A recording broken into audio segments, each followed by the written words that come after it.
Hello, everyone, and thanks for listening to the Quality Hub, chatting with ISO experts. I'm your host, Xavier Francis, and I'm here with Scott Dawson, President at Core Business Solutions. Glad you could be here again, Scott. X, thank you very much for having me back. Absolutely. And Happy New Year, everybody. And in the spirit of that new year, today we're going to talk about taking inventory of your business. And Scott's been on the podcast numerous times, so you know his history. If you don't, go back and check out some of his previous podcasts. And let's just dive into this. Hey, Scott, what are your thoughts to start with heading into a new year? Yeah, X, I really appreciate talking about this. It's one of the things that gets me excited every year. Awesome.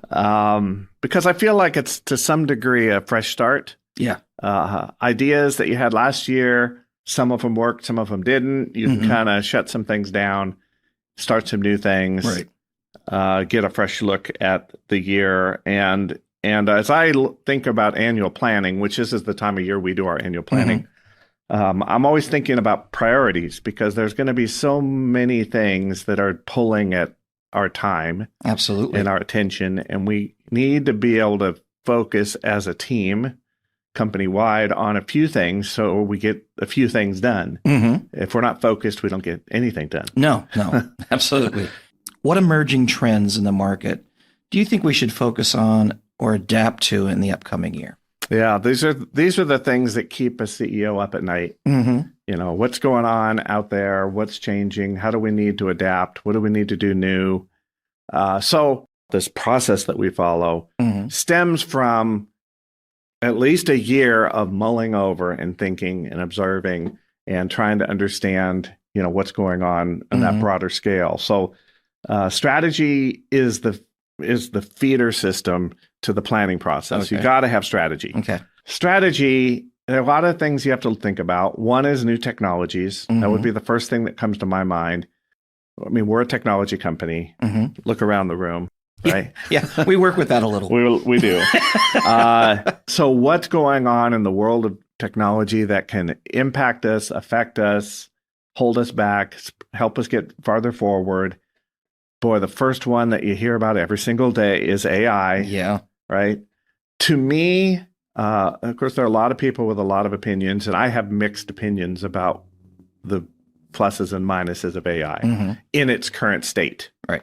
AI is in its infancy, at least publicly used AI. I mean, machine learning and AI have been around for 15 years or more.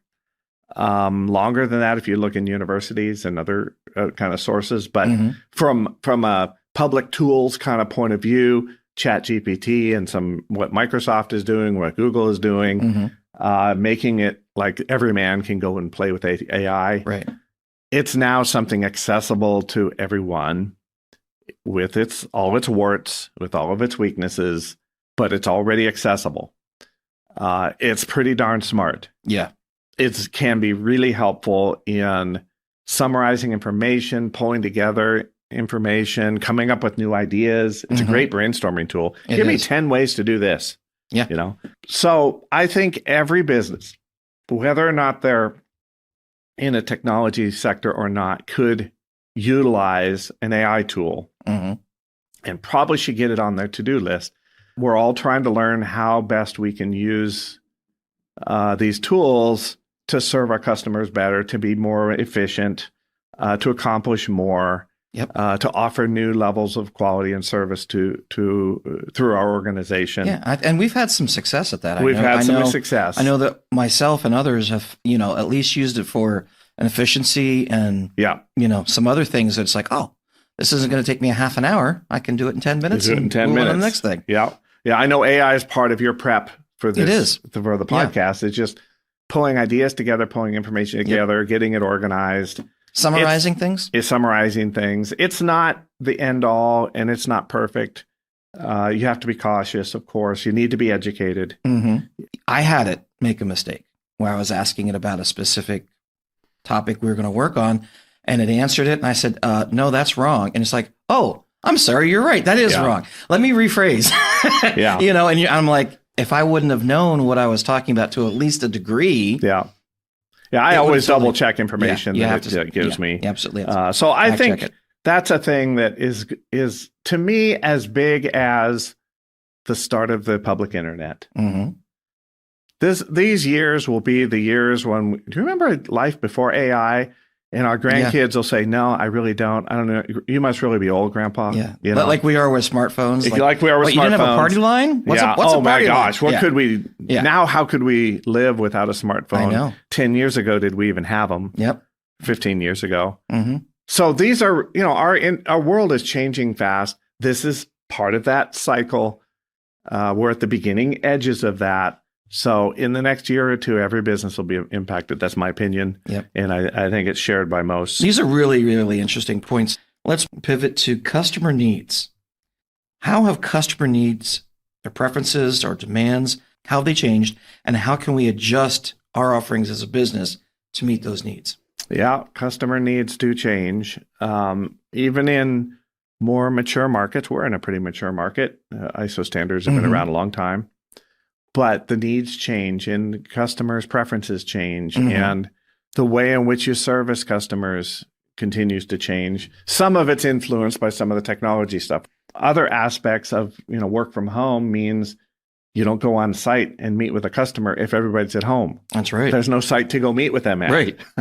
So you work remotely, in that regard. So we've had to adjust, the way we service our customers to some extent. But a couple of other things I think is worth mention. One is we'll call personalization. Okay. Meaning people want things the way they want things. And they want it to be tailored to their specific needs or their specific schedule or their specific requirements, more than I think ever. So while you as a business try to have very efficient processes, efficiently produce the same service or the same product, you got to realize that there's a customer at the end of that wants things their way.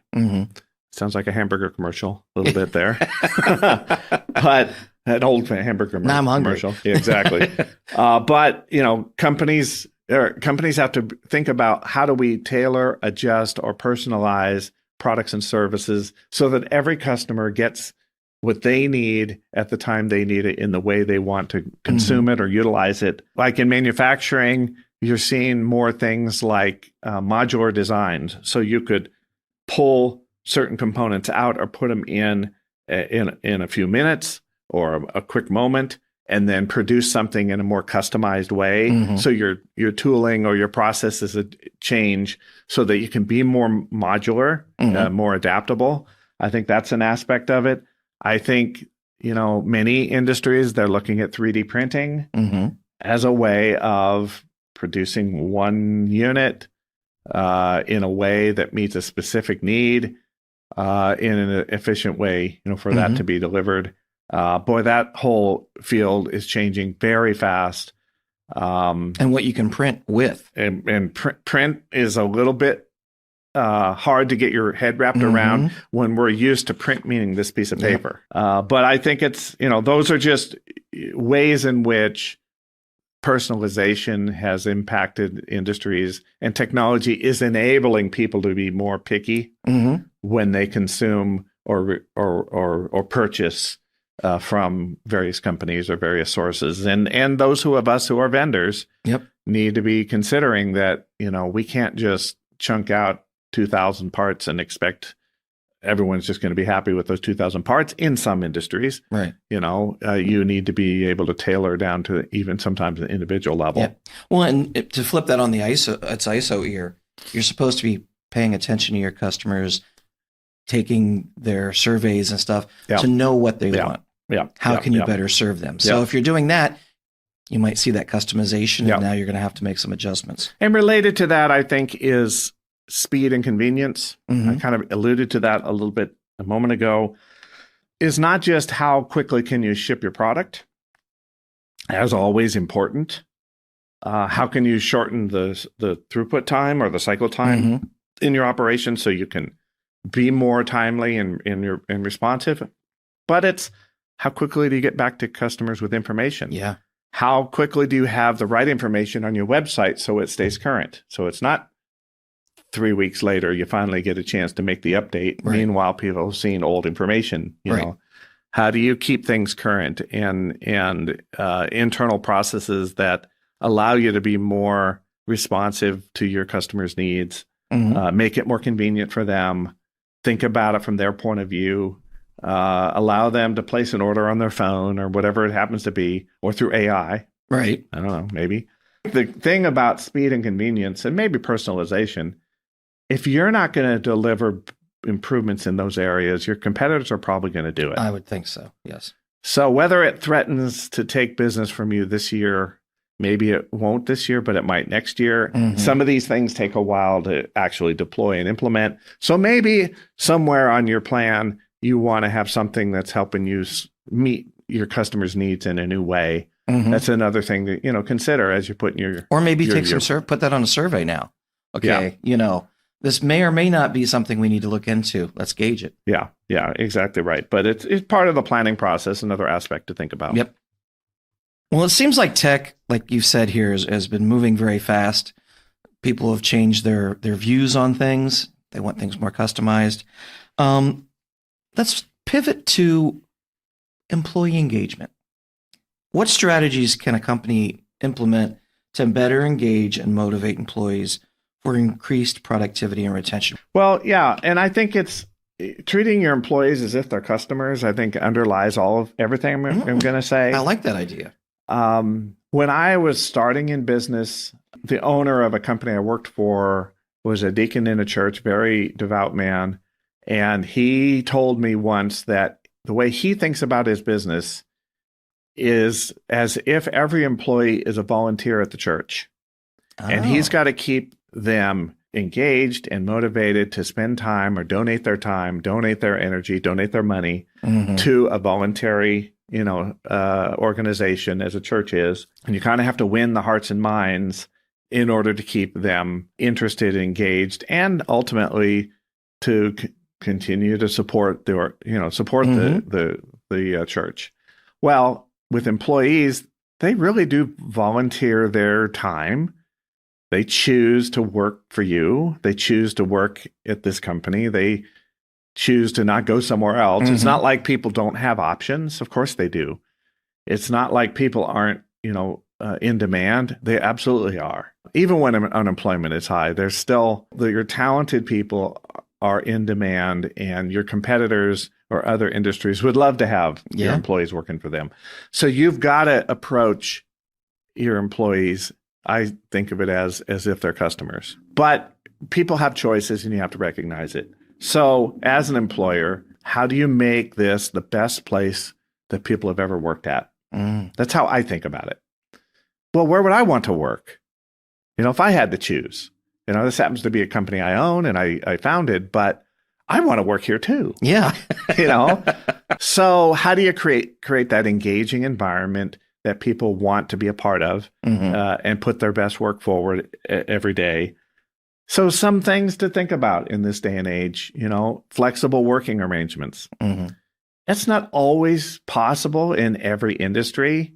If you have a production line and you need the whole line manned at a certain time to produce products, well, it's kind of hard to have flexible schedules unless you have overlapping schedules where people you might be able to have more flexibility in individual schedules, but at the same time service your manufacturing environment. Right. But you may have other situations where the time of day someone works at doesn't really matter that much. The day of the week they work doesn't really matter that much. Where they're working doesn't really matter that much.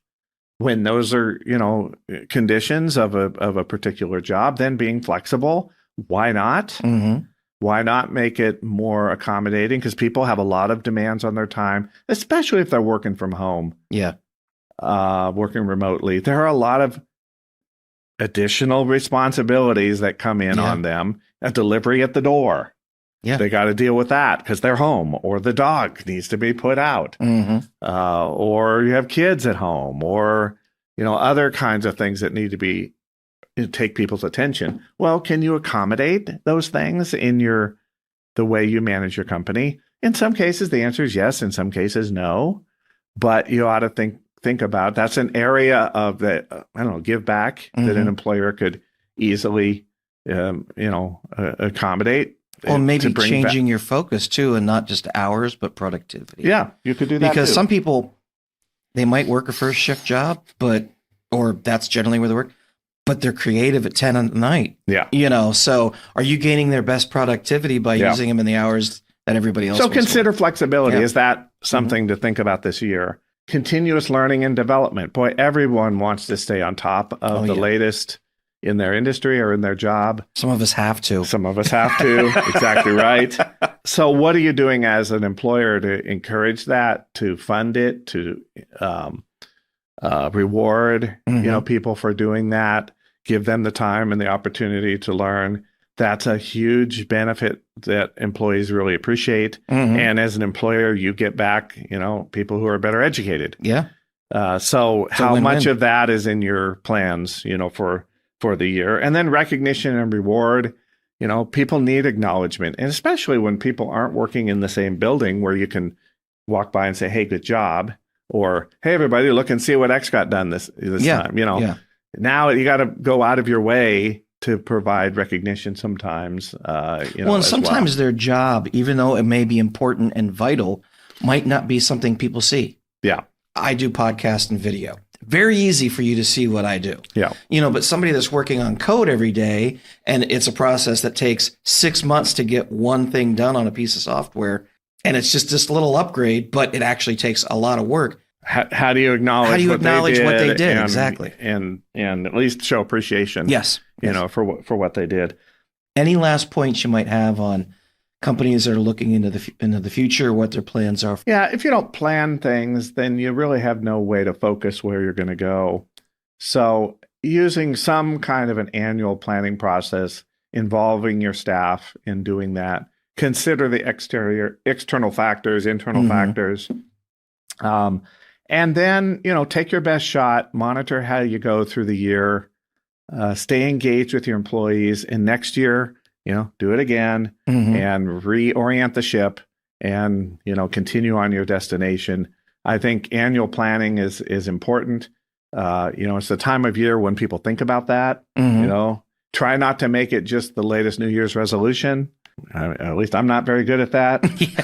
Yeah. But, make it a process that you go through, I'll say publicly, because it kind of holds you accountable to follow through. And if you do it every year, you kind of get into a routine, and people get used to the idea that each year we're going to try to, do better than we did last year. Right. And it keeps them engaged. Exactly right. Buy-in. Yep. Well, this is great information, Scott. Always a pleasure to have you here. Really appreciate it. And, your insights are wonderful. Appreciate it, X. And we want to thank everyone here who's listened to our podcast today. We hope it's been informative for you and you have something you can take away from this.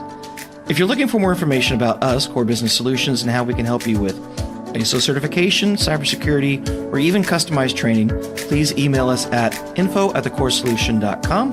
And you can also visit our website at www.thecoresolution.com. And if you haven't already followed us on your favorite podcast platform, be sure to do so. That way you won't miss the next Quality Hub podcast when it's released next week. Have a great day, everyone.